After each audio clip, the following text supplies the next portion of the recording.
Hi everyone, welcome back to Shine Classes again. आज आइए friends, कैसे हैं आप सब? होपफुली अच्छे होंगे। आज की आपकी दूसरी क्लास है जहाँ पर ये क्लास हो रही है और साइंस का टॉपिक है। ये टॉपिक मैंने उस दिन भी लिया था, आपको काफ़ी सारी चीज़ें बताई थी लेकिन लाइव में हो नहीं पाया था। तो ये टॉपिक कवर करेंगे और क्वेश्चन को करेंगे। आप जो है शाइन क्लास साथ लाइक या सब्सक्राइब बिल्कुल ना भूले। कोई प्रॉब्लम हो तो बताइएगा। ये साइंस की क्लास है। टॉपिक है हमारा प्राकृतिक संपदा। आपके सिलेबस में दिया गया है साइंस में, तो इस पर टॉपिक को जानेंगे। तो सबसे पहला क्वेश्चन जो होता है, जैसे पूछा जाता है कि प्राकृतिक संपदा क्या है, प्राकृतिक संपदा किसे कहते हैं, आप क्या समझते हैं? तो हमें जो प्रकृति से प्राप्त है, सिंपल सा एक सिंपल वर्ड में, एक सिंपल स्टेटमेंट में, जो हमें प्रकृति के द्वारा गॉड गिफ्टेड है, नेचर के द्वारा है, सब कुछ वो हमारा प्राकृतिक में आता है। चाहे पेड़ पौधे हो और भी जितनी भी चीज़ें हैं, कोई भी टॉपिक है, सब कुछ ठीक है। तो यहाँ पर है कि जिस जिस वस्तु का उपयोग हम अपने लाभ के लिए, अपने प्रॉफिट के लिए कर सकते हैं या करते हैं, उसे हम संपदा कहते हैं। और वो जो संपदा हमें प्राकृतिक रूप से उपलब्ध होती है, बाई गॉड गिफ्टेड होती है, वो प्राकृतिक संपदा कहलाती है। जिसमें जल, वायु, मिट्टी, पौधा, पशु आदि ये सभी आते हैं। तो ये सब क्या है उसके आगे बढ़ते हैं। इसी के साथ बात करते हैं जीवमंडल की। ये क्या होता है जीवमंडल का? आपको ये जो है सोशल साइंस में भी आता है, इसमें भी आता है।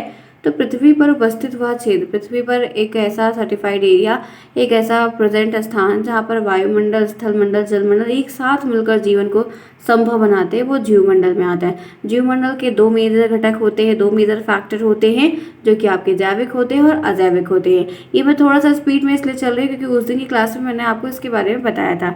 अब बात करते हैं कि जैविक घटक किसे कहते हैं, जैविक घटक क्या होता है, इसके अंतर्गत क्या क्या चीज़ें आती हैं, ये जानते हैं। तो पहला है कि जैविक घटक क्या है। तो सारे सजीव मिलकर जीव मंडल के जैविक घटक का निर्माण करते हैं, चाहे वो पादप हो, जंतु हो, बैक्टीरिया हो, कवक हो आदि। ये सारे जो होते हैं जैविक घटक के उदाहरण होते हैं। आपको ये भी प्रश्न बन सकता है कि जैविक घटक के 4 उदाहरण लिखिए, 2 उदाहरण बताइए, तो आपको ये बताना होगा। दूसरा यहाँ पर अजैव घटक है। जीव मंडल में उपस्थित निर्जीव घटक को अजैव घटक कहते हैं। वायु है, जल है, मृदा है, ये सब भी जितने हैं, ये भी आपके क्या होते हैं, अजैव घटक होते हैं, जहाँ पर ये चीज़ें पाई जाती हैं। आगे बढ़िए इसी के साथ प्राकृतिक संसाधनों का संरक्षण। टॉपिक है प्राकृतिक संसाधनों का संरक्षण, कि ये जितने भी रिसोर्सेज है, जितने हेल्पफुल है, तो संरक्षण की ज़रूरत है। तो कह सकते हैं कि मनुष्य अपने जीवन लाइफ को पूरा, अपनी लाइफ स्पैन को बिताने के लिए प्राकृतिक संसाधन का दोहन करता है। जी हाँ, हमें अपनी लाइफ को अच्छा बनाने के लिए, हम लाइफ को बढ़िया बनाने के लिए हम काफ़ी चीज़ों का जो नेचर के द्वारा है उसका बहुत ही हाश करते हैं, जितना मतलब बेकार, बहुत ज़्यादा मतलब मिसयूज़ करते हैं। आदि मानव ने पर्यावरण से प्राप्त वनस्पति और पशुओं पर निर्भर था। आदि मानव का जो कल्चर था वो पर्यावरण पर डिपेंड थे, वनस्पतियों पर पूरे डिपेंड थे, जानवरों पर डिपेंड हुआ करते थे। और उस समय जनसंख्या का घनत्व कम था, उस समय जो डेंसिटी थी, पॉपुलेशन डेंसिटी वो कम हुआ करती थी। मनुष्य की आवश्यकताएं भी सीमित थी, उतनी जानकारी नहीं थी, टेक्नोलॉजी का स्तर भी बहुत नीचे था, आधुनिक चीज़ें उतनी तरीके से नहीं थी जितना आज प्रेजेंट टाइम में है। तो वहाँ पर कह सकते हैं कि संरक्षण के लिए कोई बहुत बड़ी समस्या का रोल प्लेइंग नहीं था, कि सब यूज़ हो रहा है, सब खर्च हो रहा है, कोई नया लग नहीं रहा है, विनाश हो रहा है, ऐसा कुछ नहीं था जितना आज के प्रेजेंट टाइम में हो रहा है या होता चला आ रहा है। देखिए, ये ज़रूरी बहुत है कि हम इसको प्रोटेक्ट करें अपने आने वाली फ्यूचर जनरेशन के लिए। कालांतर में कह सकते हैं कि मनुष्य ने संसाधनों के दोहन की प्रौद्योगिकी में विकास किया है। जितने संसाधन का एकदम कह सकते हैं कि एकदम खूब खराब तरीके से यूज़ किया गया है, वो डेवलपमेंट जितना तेज़ हुआ है उतना उनका विनाश हुआ है। वैज्ञानिक देख लो तो, टेक्निक देख लो तो, विकास द्वारा मनुष्य की जो लाइफ स्पैन है उनकी भी जितनी भी चीज़ें अतिरिक्त उत्पादन के संसाधन का भी दोहन करने लगा है। आज आधुनिक तकनीकी की सहायता से संशोधन का दोहन बड़े पैमाने पर, आज टेक्नोलॉजी इतनी आगे हो चुकी है कि अब जैसे वुडन फ्लोर के घर जो बन रहे हैं फ्रेंड्स, लकड़ी कहाँ से आ रही है, पेड़ काटे जा रहे हैं। जितने भी आर्किटेक्चर हो रहे हैं, गेट बन रहा है, सोफ़ा, बेड वगैरह, ड्रेसिंग टेबल, जितनी भी फर्नीचर के जितने भी सामान बन रहे हैं, जो भी चीज़ें आ रही हैं, लकड़ियाँ कहाँ से? सबसे बेस्ट सागौन और शीशम की लकड़ियाँ होती है, और भी बहुत साहू वगैरह की लकड़ियाँ होती है, बहुत महंगी महंगी और भी लकड़ियाँ होती हैं। तो उन सब का यूज़ करके अलग अलग चीज़ें बनाई जाती है। तो हम लोग क्या है, मरेंगे तो एक ही दिन सब चले जाएंगे, लेकिन क्या कोई सोफ़ा लेके जाएगा? क्या नहीं लेके जाएगा ना। लेकिन सामानों के लिए वुडन फ्लोर बन रहा है, बहुत बाहर बहुत सारी कंट्री जैसे कनाडा वगैरह, वहाँ पर तो रूफ़ जो होता है वुडन रूफ़ होता है। तो ये सब देख सकते हैं, चाहे कहाँ का भी होगा, है इन्वायरमेंट तो एक ही ना, तो ऐसा तो कुछ है नहीं। तो लेकिन अपनी समय के साथ चीज़ों का मतलब निर्वाह करने के लिए हम किसी का जो है मरण कर रहे हैं, मार रहे हैं, काट रहे हैं, पेड़ खत्म कर रहे हैं, लगाता कोई नहीं है, सिर्फ काटते जा रहे हैं, काटते जा रहे हैं। ठीक है, बिल्डिंग बनाने के लिए पूरे जंगल सफाए हो जा रहे हैं, तो हो रहे हैं कि नहीं हो रहे हैं? रेल की पटरियाँ बिछ रही हैं, तो जो रास्ते में आ रहे हैं पेड़ पौधे, जंगल सब खत्म किए जा रहे हैं। तो इस तरीके से बहुत ज़्यादा आप दोहन देख सकते हो, बड़े पैमाने पर हो रहा है और बड़ी स्केल में हो रहा है, टेक्नोलॉजी का इस्तेमाल करके ख़त्म किया जा रहा है। अब देखिए यहाँ पर जनसंख्या की निरंतर वृद्धि के कारण संसाधन की मांग बढ़ रही है। अब पेड़ तो कोई लगा नहीं रहा है, भूख सबको है, हर चीज़ पेड़ से आती है, अनाज है, गेहूँ चावल सब पेड़ से आ रहा है। तो वो तो मान लीजिए खेती का एक एरिया है, वो एक अलग चीज़ है, लेकिन और बहुत सारी चीज़ें हैं। तो ग्रोथ जो है पॉपुलेशन की वो अब डेली बेसिस पे हो रही है, बढ़ रही है, और रिसोर्स की मांग भी बढ़ रही है। अब टेक्नोलॉजी का डिमांड इतनी तेज़ी से हो रहा है कि मनुष्य उसके उपयोग की क्षमता डेवलप कर रहा है और यूज़ करने के लिए उसको चाहिए, मजबूर हो गया है। और इसी होड़ में ये कह सकते हैं कि संसाधन शीघ्र ही समाप्त हो जाएंगे। जो इस चीज़ को करने की, उस चीज़ को अपने बनाने की, लोगों को जितना आप अच्छा आर्टिफिशियल की तरफ बढ़ेंगे, जितना आप अच्छा अगर सोचेंगे, वो चीज़ें आपके लिए, फिर हम सभी के लिए बहुत नुकसानदायक होंगी। लेकिन यहाँ पर आप देख सकते हैं कि ऐसा हम हमेशा से गलत करते आ रहे हैं। चाहे कोई मोन्यूमेंट बनाना हो, कोई बिल्डिंग खड़ी करनी, कोई स्कूल बनाना, कुछ भी बनाना हो या कोई चीज़ हो रही है, तो जंगल काटे जा रहे हैं, जंगल साफ किए जा रहे हैं। ठीक है, जानवरों को रहने के लिए स्थान नहीं हुआ। हाथियों का केरला में देखो कितना सारा कांड होता है। अगर आप पढ़ो तो आपको मालूम होना चाहिए कि केरला में हाथियों की सबसे ज़्यादा मौत होती है, क्योंकि उनको जो रहने का स्थान है, जो उनको जंगल फ्री चाहिए, वो वहाँ पर है ही नहीं, जिसकी वजह से वहाँ पर जंगल में सब सारे फल फूल के पौधे खत्म हो जा रहे हैं। वो एक हाथी एक दिन में 100 किलो खाता है। आपने एनसीईआरटी का पेपर सीटेट में पढ़ा होगा, तो उसमें बात कही गई है। तो उसके लिए कोई इतना 1 केजी खिलाना तो पर्वत है, 100 केजी कैसे खिला सकते हैं? तो उसके लिए जंगल पूरे खत्म हो रहे हैं। तो ये चीज़ रिसोर्सेज तो पूरा डिस्ट्रॉय पूरी तरीके से हो रहा है। ठीक है, तो जब तक बनाएंगे नहीं तब तक तो दिक्कत होने ही होने वाली है, चाहे वो लैंड एरिया हो, चाहे फॉरेस्ट का एरिया हो, चाहे कैसा भी एरिया। इसी वजह से वो फिर डिस्टर्ब करते हैं जो लोकल एरिया जहाँ पर आम पब्लिक रहती है। ठीक है, तो देखिए ये जो संरक्षण की बात है कि संरक्षण क्यों इम्पोर्टेंट है, उसके लिए यहाँ पे मैंने ये बात पर ये पैराग्राफ को लिया कि पहले तो ये चीज़ें देखिए कि पहले नहीं था, पहले नहीं होने के बाद आज के प्रेजेंट टाइम में ये चीज़ें बहुत ज़्यादा डिमांड में बढ़ गई हैं, जहाँ पर अब ये चीज़ें हमें देखने को मिलती है और हम इनका भरपूर अपनी चीज़ों को इस्तेमाल करने के लिए, अच्छा बनने के लिए, आरामदायक करने के लिए किसी दूसरे को का दोहन कर रहे हैं, किसी दूसरे को ख़त्म कर, किसी दूसरे को डिस्ट्रॉय कर रहे हैं, जो कि हमारे फ्यूचर के लिए काफ़ी हानिकारक है। आगे बढ़िए, संरक्षण से तात्पर्य है क्या, मतलब क्या है? तो प्राकृतिक संपदाओं का, जितनी भी रिसोर्सेज, नेचुरल रिसोर्सेज है, उनका योजनाबद्ध और विवेकपूर्ण उपयोग किया जाए। उनका पूरी प्री प्लानिंग के साथ, अगर आप एक उखाड़ रहे हो तो दूसरा आप लगाओ, अगर आप एक पेड़ काट रहे हो तो दूसरा लगाओ पहले उसको, तब उस चीज़ को काटो, क्योंकि भाई वो भी ज़रूरी है। तो फिर आप वो चीज़ करो। आप डेली उपयोग करने के लिए तो अपने दिमाग का यूज़ करके जो नेसेसरी हो, जो बहुत नेसेसरी हो, फिर वो काम करोगे तो वो लाजमी भी होता है। बहुत अधिक दिनों तक लाभ उठाया जा सकता है, भविष्य के लिए हम उसको सिक्योर करके रख सकते हैं, फ्यूचर जनरेशन हमारी उसका लाभ उठा सकती है, बहुत हेल्पफुल होगा। संपदा या संसाधन का योजनाबद्ध, समुचित और विवेकपूर्ण उपयोग की संरक्षण है। जितना आप इन सारे रिसोर्सेज को अच्छे तरीके से प्लानिंग करके यूज़ करोगे कि हमें कितना यूज़ करना है, क्या यूज़ करना है, क्या यूज़फुल है, क्या यूज़फुल नहीं है, जिससे क्या डिस्ट्रॉय होगा, क्या लाइफ का स्पैन खराब होगा, किसी का भी होगा, हमारी वजह से क्या हानिकारक चीज़ें क्रिएट हो जाएंगी, वो सब कुछ सोच के कोई कार्य कर रहे हो तो वो आप संरक्षण के तरीके से कार्य कर रहे हो। संरक्षण का ये अर्थ मतलब कदापि नहीं है कि आप उसको जाकर एकदम डिस्ट्रॉय करके आओ, एकदम खराब करके आओ। आप ये सोचो कि आप उसको जो है काट के ले आके अपना काम कर रहे हो, कहीं पे यूज़ कर रहे हो, उसको फेंक नहीं रहे हो, तो वो संरक्षण नहीं हुआ। ठीक है, क्योंकि आपको अधिकार नहीं किसी की लाइफ को खत्म। पेड़ एक जीवन होता है, पेड़ों में जान होती है। ठीक है, चलिए अब देखो इनमें कुछ पॉइंट है। प्राकृतिक संसाधन का उपयोग ना कर उसकी रक्षा की जाए। ठीक है, अब इसका मतलब ये नहीं है कि आप एकदम, देखो संरक्षण का मतलब ये है कि बहुत ज़्यादा यूज़ मत करो, अननेसेसरी ना करो। ठीक है, अपने उपयोग में कंजूसी की जाए। भाई थोड़ा सा है, सोचो, नहीं करो। क्योंकि कोविड के दौरान ऑक्सीजन के प्लांट के लिए पीपल का पेड़ लोग तो कोई लगाता नहीं, नीम का पेड़ जल्दी कोई लोग लगाते नहीं, और फिर कितनी सारी दिक्कतें हुई थी, जो कि ऑक्सीजन और नीम का प्लांट और पीपल का प्लांट सबसे ज़्यादा देता है। तो अब ये चीज़ दिक्कत हुई ना, आपने सबने फेस किया था। वो टाइम ड्यूरेशन में एक बार डर बैठ गया था सबके मन में, हुआ था, बहुत सारे लोगों ने अपने बहुत कुछ खो दिया। तो ठीक है, जो भी रहा है क्या ही कर सकते हैं। तो ये चीज़ें हैं, तो रक्षा करो, सुरक्षा करो, उनका मिस यूज़ ना करो। कोई चीज़ें प्रोवाइडेड हैं तो दही से ध्यान रखो, उनकी आवश्यकता के बावजूद उन्हें बचाकर भविष्य के लिए रखा जाए। अगर आवश्यकता है भी और काम चल जाता है किसी और ऑप्शन से, तो मत यूज़ करो, उनको रख दो। ठीक है, उससे क्या होगा कि संरक्षण का हमारा तात्पर्य कि संसाधन और संपदाओं का अधिकतम समय के साथ ध्यान रखते हुए आवश्यकताओं की पूर्ति के लिए अधिक उपयोग। हमको ध्यान क्या रखना है कि जितना हमारे लिए ज़रूरी हो उतना ही हम यूज़ करें, बाकी चीज़ों को लेफ्ट वैसे ही का वैसे छोड़ दें। ठीक है, क्लियर है? चाहे वो जंगल हो, चाहे वो कोई पेड़ हो, फल फ्रूट का पेड़ हो, कुछ भी हो, आपको अगर नेसेसरी नहीं है, बहुत नेसेसरी नहीं है, जिससे आपका काम चल सकता है, फिर आप उन चीज़ों के लिए, अपनी चीज़ों के लिए किसी का फिर नष्ट या खराब हानिकारक का काम ना करें, वो उचित नहीं है। आगे बढ़िए इसी के साथ देखते हैं। अब इसकी आवश्यकता जो आ रही है, जो इसकी आवश्यकताएं बढ़ रही हैं, संरक्षण की आवश्यकताएं लिखिए। संरक्षण की आवश्यकताओं को अपने शब्दों में लिखें, ऐसा प्रश्न आपको देखने को मिल सकता है। तो यहाँ पर कहा जा रहा है कि मानव विभिन्न प्राकृतिक संसाधन का उपयोग अपनी आवश्यकता को पूरा करने के लिए दिन प्रतिदिन कर रहा है। चाहे वो खाद्यान्न के लिए हो तो कच्चे माल की पूर्ति के लिए भी कर रहा है, उसने भूमि में बहुत सारी चीज़ों को उगाया, उसका यूज़ किया। लैंड पे लोग अलग अलग इंसेक्टिसाइड पेस्टिसाइड का छिड़काव करते हैं, उससे क्या होता है, हानिकारक होता है कि नहीं। वो पानी जब बारिश होती है तो नाली और जो नाले बने होते हैं उसकी तरफ बह के वो नदी में जाता है, तो मछलियाँ उसको पीती हैं, मर जाती हैं। जो अगर वहाँ से कोई पानी पी रहा है तो वो भी मर जाता है। तो मतलब एक लाइफ का भी स्पैन है, मनुष्यों की भी लाइफ का स्पैन खतरा है, और लैंड भी खराब होता है। तो आवश्यकताओं की पूर्ति के लिए खाद्यान्न और अन्य कच्चे पदार्थों को पूरा करने के लिए उसने भूमि को जोता।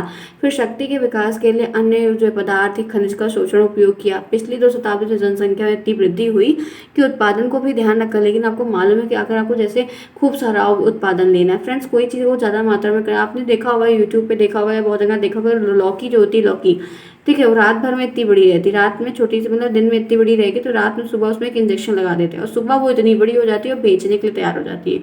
तो ये सब कैसे हो रहा है? तो वही हम लोग खाते हैं, उसका इंजेक्शन, उसका जो वो रहता है, केमिकल रहता है, वो हमें नुकसान करता है। तो यहाँ पर आप देख सकते हो, चाहे वो लौकी सब्जी के लिए हो, कितनी सारी आलू जो हम लोग खाते हैं, आलू वाले हम लोग बहुत फेवरेट है, आप सभी सभी का रहता है लगभग। तो आलू में क्या होता है, आपको कितनी ज़्यादा बड़ी बड़ी जितनी आलू होती है उसमें उतना ज़्यादा खाद डाली जाती है, और खाद बहुत नुकसानदायक होती है। आजकल के खाने अच्छे नहीं हैं, आजकल की जितनी पालक है, सोचो कि ग्रीनरी भी है तो ग्रीन वाली सब्जी खाओ, हरी सब्जी खाओ। बहुत रेयर केस में कुछ चीज़ें ऐसी होती हैं जिसमें ऐसा नहीं तो बहुत खाद, इतनी ज़्यादा खाद डाली जाती है क्योंकि उत्पादन लेना है। उत्पादन लेंगे तो 4 पैसे आएंगे, तो इतनी ज़्यादा मात्रा में खाद है कि वो खाद, डाई, यूरिया जो भी डाली जा रही है वो बहुत हार्मफुल। इसीलिए लोगों को देखो बहुत जल्दी आंखों से दिखने का कम हो रहा है, लोगों के पैरों में दर्द है, बाल सारे पक जा रहे हैं, लोगों के बहुत दिक्कतें हो रही हैं, बहुत पैर हाथ से उठ बैठ नहीं पा रहे हैं, 50 साल की उम्र के बाद बुढ़े होने लग रहे हैं। तो ये क्या है, डाइट वगैरह इतनी खराब हो रही मार्केट में। वो जाके आप सब्जी ग्रीन ले आ रहे हैं लेकिन उसमें इतना खाद डाल के उसको पैदावार की गई है, अगर वो ना करें तो वो हटा नहीं पाएंगे, पूरा नहीं कर पाएंगे, ठीक है, क्योंकि डिमांड ज़्यादा बढ़ रही है। इसी तरह से ये सारी चीज़ें हैं, तो तुला मुला खाना चाहिए, बहुत देखना चाहिए, इसीलिए प्रोटेक्ट करो, ठीक है। देखो जैसे हमारे भोजन है, वस्त्र हैं, ठीक है, आवास है। अब ये वस्त्र का सोचो तो भेड़ वूल वगैरह नहीं होंगे तो ठंड के कपड़े कैसे होंगे? और जो सिल्क वॉर्म वगैरह होता है, पेड़ों में ही रहते हैं वो सब भी, रुई का पेड़ नहीं होगा तो काट दोगे तो उसमें भी होगा। बहुत सारी चीज़ें, ब्लैंकेट वगैरह बनती है, गद्दे वद्दे बनते हैं, पिलो विलो बनती है, ठीक है, वो आप सोखता वगैरह उसमें फोम डाल के करो, वो एक अलग चीज़ है। बहुत सारी चीज़ें हैं, नारियल का पेड़ नहीं होगा तो तब भी कितनी दिक्कतें करेंगी। तो कैसे होगा? काफ़ी यूज़फुल होता है, पेंट वगैरह बनाए जाते हैं, कितने सारे फूलों से पेंट बनाते हैं, फूलों से अगरबत्ती जो आती है, इंसेंस स्टिक कहते हैं इसको, अगरबत्ती मालूम है ना, जो भगवान के लिए जलाई जाती है वो फूलों से बनती है। तो जो ये मंदिरों में जो फूल चढ़ाए जाते हैं, जो ट्रस्टी लोग होते हैं फूल चढ़ाते हैं, अलग अलग खूबसूरत फूल, ये सारे वहाँ पर सेल कर दिए जाते हैं। तो कहीं कहीं इसको बेच के खाद बनती है, ठीक है, वेस्ट से बेस्ट, क्योंकि फूल सड़ जाता है, क्योंकि गीला हो जाता है। कहीं कहीं ये बनाते हैं, कहीं कहीं उसी से उसको भेज के जो है अगरबत्ती जो आती है बनती है वो बनाते हैं। कहीं धूप बत्ती में थोड़ा कम मिलाते हैं, अगरबत्ती जो आती है उसमें मिलाते हैं। तो ये सब क्या है, ठीक है, कहीं से कहीं यूज़ करके, तो पेड़ों को ना काटो, ना करो, ठीक है। परिवहन को आप देख रहे हो, साधन, विभिन्न प्रकार के यंत्र हैं, औद्योगिक कच्चे माल की खपत कई गुना बढ़ गई है। इसी के कारण से प्राकृतिक संसाधन तेजी से गलत विनाशकारी ढंग से शोषण हो रहा है, क्योंकि चीज़ें इतनी ज़्यादा डिमांड में बढ़ गई हैं, हमारी रिक्वायरमेंट डेली की डेली हमें कुछ चाहिए, डेली का डेली हमें कुछ नया चाहिए। तो उन सब चीज़ों को करने के लिए हम अपनी आवश्यकताओं की, अपनी चीज़ों को पूरा करने के लिए, अपनी सारी चीज़ों के फुलफिलमेंट के लिए किसी और का नाश कर रहे हैं, किसी और का घर खराब कर रहे हैं, किसी और की ज़िंदगी को अधर में डाल रहे हैं। आगे बढ़िए, जैसे कह सकते हैं कि पिछली 2 शताब्दियों से करोड़ों हेक्टेयर भूमि में प्राकृतिक वनस्पति, वन आदि साफ कर दी। पिछले सालों से देखा जा रहा है कि 2 हेक्टेयर भूमि जो है एकदम प्राकृतिक जितनी वेजिटेशन लाइफ थी वो पूरी खत्म हो गई। मिट्टी का कटाव मतलब जो है बढ़ चल के देखा गया है, काफ़ी आगे हो गया, कटाव हो गया, भूमि में गलत उपयोग किए गए, भूमि की जो क्षमता है घट गई। आज के बहुत सारे ऐसे लैंड है जो बैरन लैंड, बंजर भूमि है, उसमें कुछ उगता ही नहीं है। विभिन्न खनिज पदार्थों की संचित राशि समाप्त हो गई, जो उसमें क्षमता थी वो खराब हो गई। मिट्टी में नाइट्रोजन, पोटास, फास्फोरस, ये सब देखा जाता है ना, जब मिट्टी की जांच होती है देखो उसमें पता चलता है कि मिट्टी में कितना अमाउंट में क्या है। फिर जिस चीज़ की कमी होती है, डिफिशियंसी होती है, उसको डाला जाता है। हवा, पानी, प्रकृति को सब कुछ यहाँ पर मुफ्त प्रदान समझकर अप्रत्यक्ष रूप से दूषित करने लगे। आप देखे थे 2021 के समय सीजन में जब कोविड था, तो जब व्हीकल वगैरह, प्राइवेट व्हीकल सब कुछ बंद था, बहुत रेयर सब कुछ बंद था, तो देखो बहुत बारिश हुई थी, एकदम मस्त बारिश हुई थी, बहुत बारिश हुई थी। लेकिन आपने देखा कि ये 22 में वहीं बारिश नहीं हुई, यूपी में तो खासकर बारिश नहीं हुई। तो सबका अलग अलग प्रभाव है ना, जीव जंतु को हमने सफाई कर दिया, जीव जंतु भी साफ हो रहे हैं। ठीक है, तात्पर्य ये है कि प्राकृतिक संतुलन बिगड़ने लगा है। इसका कुल मिलाकर मुद्दा ये समझना है कि अगर ये चीज़ें हम लाभ ले रहे हैं तो हम कहीं ना कुछ नुकसान कर रहे हैं जो हमारे लिए ही गलत है। यदि यह संतुलन नष्ट हुआ तो मानव का अस्तित्व भी खतरे में बढ़ जाएगा। अगर ये बैलेंस नहीं बन के चला, उखाड़ो तो लगाओ भी, तो ये दिक्कतें बढ़ जाएंगी और संरक्षण हो नहीं पाएगा। ठीक है, आगे बढ़े। देखो, जैसे आप सोचोगे कि मैम ये पढ़ ले रहे हैं, देख ले रहे हैं, तो देखो ये सारी चीज़ें हम पढ़ते रहते हैं, सुनते रहते हैं ना, तो हम किसी के कुछ बातों से कुछ पॉइंट लेकर लिख लेते हैं तो आसानी हो जाती है। अब आप क्वेश्चंस करवा देते समझ में आएगा। सबसे पहला क्वेश्चन आज का ये है कि प्राकृतिक संसाधन क्या होते हैं। उत्तर में आप लिखेंगे प्राकृतिक संसाधन वे संसाधन है जो स्वाभाविक रूप से होते हैं और मनुष्यों के द्वारा नहीं बनाए जाते, ये प्रकृति के द्वारा हमें प्राप्त होते हैं। ठीक है, दूसरा क्वेश्चन है प्राकृतिक संसाधन के दो मुख्य प्रकार कौन से हैं। तो प्राकृतिक संसाधन के दो मुख्य प्रकार नवीकरणीय संसाधन और गैर नवीकरणीय संसाधन। ठीक है, एक रिन्यूएबल होता है, एक नॉन रिन्यूएबल होता है, बायोडिग्रेडेबल होता है, बायोडिग्रेडेबल, नॉन बायोडिग्रेडेबल। ठीक है, क्लियर है। अब यहाँ पे आगे चलते ही देखते हैं नेक्स्ट क्या है। चलिए आगे बढ़ते हैं, इसी के साथ देखते हैं नवीकरणीय संसाधन क्या होते हैं। जब नाम यहाँ पर टॉपिक आया है तो देख लेते हैं। तो आप कहेंगे नवीकरणीय संसाधन वे रिसोर्सेज होते हैं जिनको समय के साथ भरपाई की जा सकती है, जैसे हवा, सौर और पानी, ये सब चीज़ है जिसको हम दोबारा से रिसाइकिल करके पा सकते हैं। आगे बढ़ते हैं, गैर नवीकरणीय संसाधन क्या होते हैं लिखने को आता है। आपके सोशल साइंस में भी टॉपिक आ सकता है, आपके साइंस में भी। गैर नवीकरणीय संसाधन ऐसे संसाधन हैं जिसकी भरपाई नहीं की जा सकती है, जैसे कोयला है, तेल है, प्राकृतिक गैस है, जीवाश्म ईंधन, फ्यूल वगैरह, ये सारी चीज़ें। क्लियर। आपको ऑब्जेक्टिव क्वेश्चन टिक करने को भी आ सकते हैं या लिखने को आ सकता है कि लिखिए, तो ये टॉपिक आपके सिलेबस में। आगे चलते हैं, अच्छे संसाधनों के कुछ उदाहरण बताइए। तो नवीकरणीय संसाधन जो होते हैं वो अच्छे संसाधन होते हैं, जैसे पवन, सौर और जल, ये सारी चीज़, भूतापीय ऊर्जा शामिल है। आगे बढ़िए, अनवीकरणीय संसाधनों के कुछ उदाहरण बताइए। तो गैर नवीकरणीय संसाधन के उदाहरण जैसे कोल है, तेल है, प्राकृतिक गैस है, सोना है, चांदी, ये सारे इसके अंतर्गत शामिल होते हैं। तो अनवीकरणीय, गैर नवीकरणीय दोनों एक ही है, इसलिए मैंने दोनों ले लिया कि वो नाम से आए तब भी यही है, इस नाम से आए, ताकि कन्फ्यूजन ना आपको हो। आगे बढ़िए, फिर है सतत विकास क्या होता है। सतत विकास क्या समझते हैं आप। तो कह सकते हैं कि सतत विकास वह विकास है, एक ऐसा डेवलपमेंट है जो भविष्य की पीढ़ियों की अपनी ज़रूरतों को पूरा करने की क्षमता को की समझौता किए बिना वर्तमान की ज़रूरतों को पूरा करता है। ठीक है, सिंपल सा, अच्छा छोटा छोटा आप 2-3 लाइन का लिख सकते हैं, जो भी प्रश्न बनेगा आपको आसानी से करवा दिया, वो बहुत प्रॉब्लम नहीं होगी। पेपर इजी और अच्छा है क्योंकि इसका जो सेक्शन है वो काफ़ी थ्योरेटिकल तरीके से है, तो आपको लिए हेल्पफुल होगा, काम हो जाएगा आपका। संरक्षण क्या होता है। संरक्षण प्राकृतिक संसाधन का संरक्षण और सावधानी पूर्वक प्रबंधन होता है। ठीक है, जो हम एक प्रॉपर तरीके से केयर करते हैं, वेजिटेशन लाइफ का, बायोडाइवर्सिटी का ध्यान रखते हैं, जो छोटी बड़ी चीज़ें होती हैं उसका भी हम लोग और बहुत ही केयरफुल तरीके से करते हैं। जैव विविधता क्या होती है, ये भी टॉपिक मैंने आपको पढ़ाया था। जैव विविधता एक विशेष पारिस्थितिकी तंत्र, इकोसिस्टम्स के संपूर्ण पृथ्वी पर रहने वाले जीवों की विविधता, जितनी भी वेरिएशन है, चाहे वो प्लांट का हो, एनिमल का, जितनी भी लाइफ स्पैन लिविंग चीज़ें हैं, वो सारी चीज़ें इसमें इन्वॉल्व होती हैं। आगे बढ़िए इसी के साथ, जैव विविधता क्यों इंपॉर्टेंट है, इसका इंपॉर्टेंस क्या है। तो लिख सकते हैं आप कि जैव विविधता महत्वपूर्ण है क्योंकि यह स्वच्छ हवा और पानी और मिट्टी की जो उर्वरता होती है, जो प्राकृतिक कीट नियंत्रण वगैरह है, ये पारिस्थितिकी तंत्र सेवाओं की एक श्रृंखला प्रदान करती है, जो काफ़ी ज़्यादा हेल्पफुल होती है क्योंकि हमें काफ़ी फ्रेश एयर, पानी, मिट्टी की जो फर्टिलिटी है, वो सारी चीज़ें हमें काफ़ी अच्छे हेल्थ तरीके से मिल जाती है। और बहुत कुछ हमारे लिए इंपॉर्टेंट भी होता है, ज़रूरी नहीं कि हर चीज़ हमारे लिए हानिकारक ही हो, क्योंकि उसमें बहुत सारी चीज़ें ऐसी होती है जो हमारे लाभपूर्ण होती हैं। आगे बढ़िए, वनोन्मूलन क्या होता है। डिफॉरेस्टेशन, वनोन्मूलन का एक वन के क्षेत्र से पेड़ों की सफाई, जो भी एक वन एरिया है वहाँ से उसको पूरा काट देना। ठीक है, चाहे वो कृषि कार्य के लिए काट दो या व्यवसायिक उद्देश्यों के लिए वहाँ से पूरा उसको नष्ट कर दो, तो वो आपका वनोन्मूलन होता है। आगे बढ़िए, वनों की कटाई से पर्यावरणीय प्रभाव क्या होते हैं। तो वनों की कटाई से जैव विविधता को लॉस होता है, बहुत हार्मफुल होता है। मिट्टी का क्षरण जो है वो, आप सॉइल इरोजन बहुत ज़्यादा हो जाता है, जलवायु परिवर्तन होता है, क्लाइमेट में बहुत जल्दी जल्दी चेंजेस होने लगते हैं, जो काफ़ी दिक्कत की बात है। फिर है जल परिवर्तन, जलवायु परिवर्तन क्या होता है, क्लाइमेट चेंज क्या होता है। तो पृथ्वी की जलवायु में दीर्घकालिक परिवर्तन जो होते हैं, जो बहुत सारे फैक्टर्स के कारण हो रहे हैं, जैसे तापमान के चेंज होने के कारण हुआ, वर्षा बहुत हुई उस कारण से हुआ, समुद्र के स्तर में बहुत सारे परिवर्तन हुए उस कारण से हुआ, तो ये क्लाइमेट चेंज बहुत जल्दी नहीं होता है, काफ़ी समय अंतराल के बाद होता है। ठीक है, तो फ्रेंड्स देखो नेक्स्ट क्वेश्चन है कि जलवायु परिवर्तन किन कारणों से होता है। जलवायु परिवर्तन विभिन्न प्रकार के कारणों से होता है। मानवीय गतिविधि इसमें बहुत ज़्यादा इन्वॉल्व होती है, जीवाश्म ईंधन को जलाना, वनों की कटाई करना, साथ ही प्राकृतिक कारक जो ज्वालामुखी विस्फोट और भूकंप आना, बाढ़ आना, सोलर रेडिएशन वगैरह होना, ये सारी चीज़ें भी इसमें इंक्लूडेड होती हैं। ठीक है, आप ओजोन लेयर के बारे में पढ़ रहे हैं, वो भी काफ़ी हार्मफुल हो रहा है, तो वो सारे रीजन्स इसमें इन्वॉल्व होते हैं जो ये क्लाइमेट चेंज आके काफ़ी टाइम बाद होता है। ग्रीन हाउस गैस क्या होती है? ग्रीन हाउस गैस एक ऐसी गैस होती है जो पृथ्वी के वायुमंडल में गर्मी को रोक लेती है, जिससे गर्म होने के कारण ग्रह के गर्म होने में योगदान भी बहुत होता है। और जैसे कार्बन डाइऑक्साइड, मीथेन, नाइट्रस, ये हमारी काफ़ी हेल्प भी करती है। ठीक है, ध्यान रखिएगा, मीथेन इसमें मेन लीडिंग रोल को प्ले करती है। तो चीज़ें छोटी छोटी हैं जो कि आपने पहले कई बार पढ़ा हुआ है। प्रभाव क्या पड़ता है? प्रभाव की अगर हम बात करते हैं तो इससे प्रभाव यहाँ पर हमको देखने को मिलता है पृथ्वी की सतह और निचले वातावरण का गर्म होना। पृथ्वी की जो सरफेस है वो और इन्वायरमेंट पर काफ़ी इफेक्ट दिखता है, एटमॉस्फेयर काफ़ी गर्म सा रहता है। आगे चलिए, नवीकरणीय ऊर्जा क्या होती है, इसके बारे में आप क्या बताएंगे? तो यहाँ पे है कि अक्षय ऊर्जा, वह ऊर्जा जो नवीकरणीय संसाधनों से उत्पन्न होती है, उसको कहते हैं जैसे पवन, सूर्य, जल और भूतापी ऊर्जा। ठीक है फ्रेंड्स, तो ये क्लास के कुछ क्वेश्चंस भी इसी टॉपिक से मैंने ले लिए कि जो आपके संरक्षण से है। फिलहाल आप ये टॉपिक के बारे में जानते हैं और बहुत अच्छा लिख भी पाएंगे क्योंकि काफ़ी आसान टॉपिक है। फिलहाल के लिए उस दिन से मैंने इसको बना के PDF रखा हुआ था जो कि क्लास नहीं हो पाई, इसलिए मैंने आज करवाया और क्वेश्चंस भी करवाया। आई होप सो कि 2 क्लास आपकी हुई है प्रॉपर तरीके से, कल भी इस तरीके से होगी। क्लास पसंद आई तो लाइक करना बिल्कुल भी ना भूलें। क्वेश्चन से करवाएंगे, सीरीज़ करवानी है, लेकिन अभी वक्त है क्योंकि पेपर आपका जून के आसपास में ही होगा, अभी फिलहाल नहीं होने वाला है।